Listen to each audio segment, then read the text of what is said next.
May I request Mr. Thiagarajan for his views and comments? Thank you, Mr. Shankar, for the invitation, the opportunity. Thank you, Dr. Dhawan. My regards to my fellow ministers, honorable ministers, and to the distinguished public servants in the panel. I think I echo a lot of what my colleague, Mr. Thackeray, has said. In fact, as the finance minister, as a member of the GST Council, and as the descendant of a family and a movement and a party that has been for federalism, I couldn't agree more that actually a lot of the implementation needs to and can only happen at the local bodies up to the districts and up to the states. While we certainly need national policies on things like EVs or cross-border trade related to certain incentives for environmentally preferred products or services or assets, the bulk of the work needs to be done at the state, district, and local body levels. And the additional point being that the diversity is so vast between states, between the development of states, between the needs of states, that really not only is it a question of being able to learn from each other, but it's a question of being able to move at the pace we need to, rather than, as in many fields, be held back by a one nation, one X kind of policy. I'll just pick up on the point that Honorable Minister Thackeray made. I had already made a comment earlier that if India is going to get to net zero by 2070, then a state like Tamil Nadu needs to get there no later than 2050 for it to be a realistic outcome for the rest of India, because we are so far ahead of the average in per capita income and per capita consumption, in education levels, in growth, and so forth.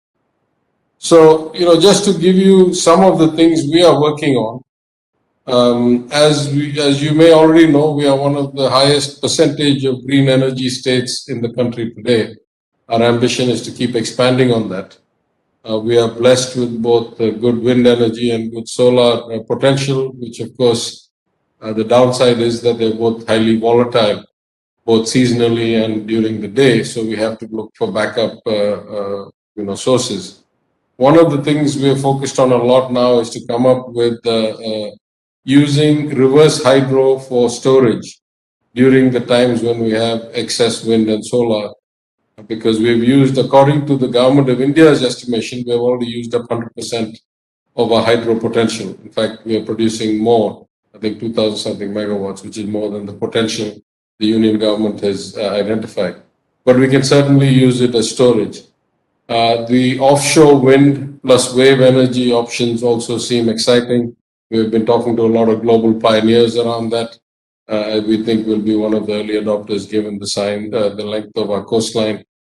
During the budget we presented last year after our government came to power, we talked about environment in 3 or 4 different ways. We talked about designating and achieving blue flag status for a certain number of beaches.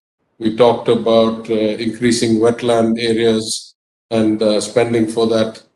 In the cabinet discussions and in the chief minister's discussions, we have talked about coming up with an ecologically friendly and viable mining policy with the use of technology and regeneration for certain types of minerals or sand. We have in some ways a unique situation.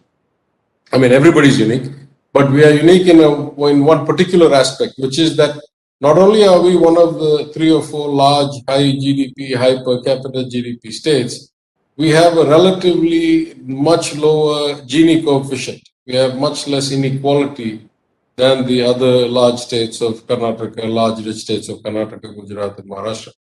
What that does for us is it increases the per capita consumption quite a bit. So one of our biggest problems really is handling waste.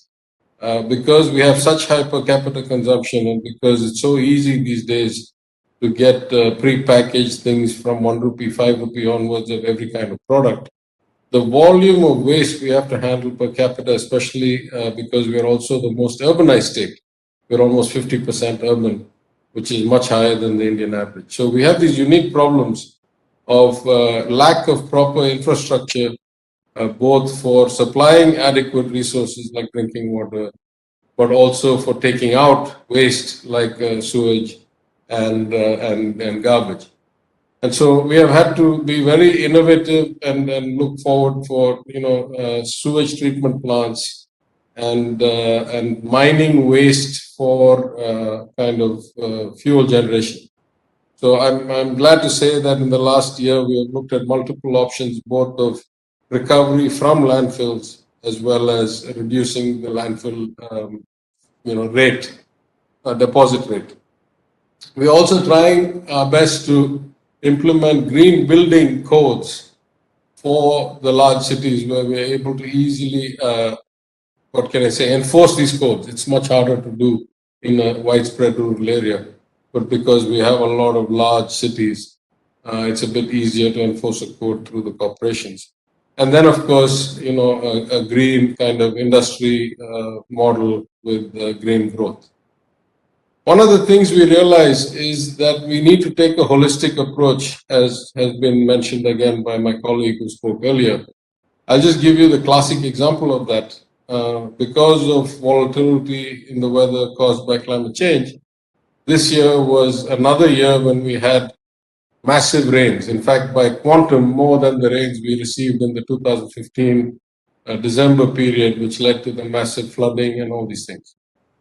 And though the infrastructure had only progressed a little bit, we were able to manage a lot better because of active planning, active management, active kind of decision delegation down to local levels and so forth. But even there, we ran into a unique situation where, for example, in my home district of Madurai, the official record showed less than average rainfall, marginally, but marginally less than average rainfall for the month of November. But in fact, multiple times we had flood alerts in the district because the rivers where the rainfall happened flow through Madurai to the sea. So, this need for a kind of comprehensive approach is also very important.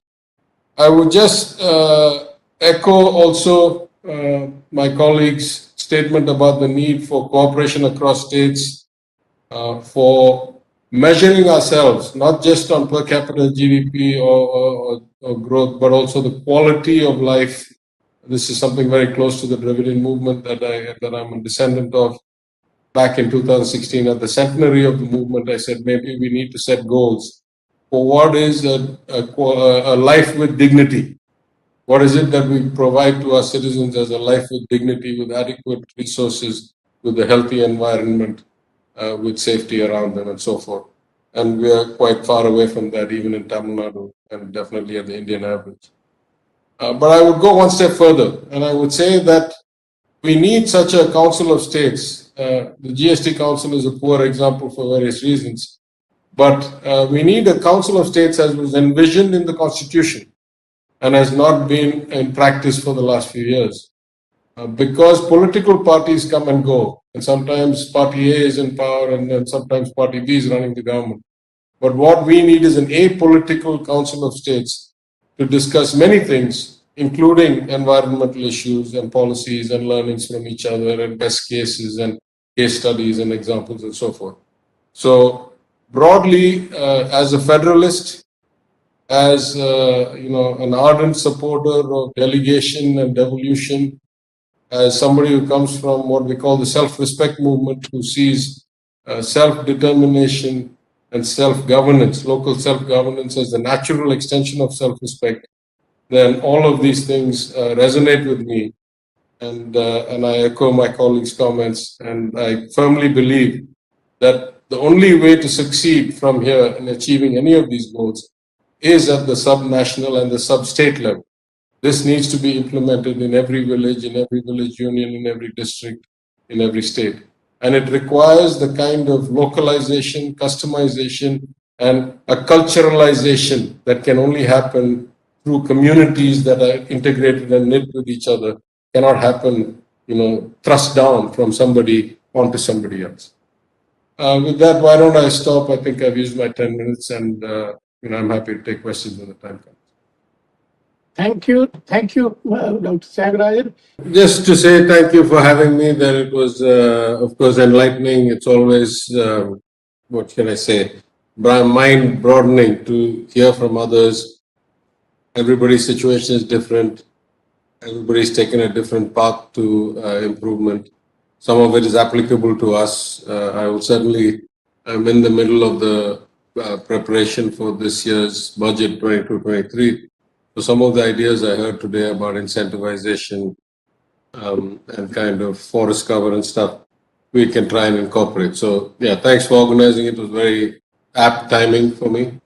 And I look forward to continuation of such debates and dialogue.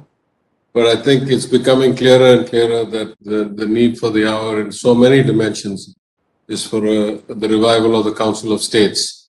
A lot of this action has to happen at the subnational level. Thank you.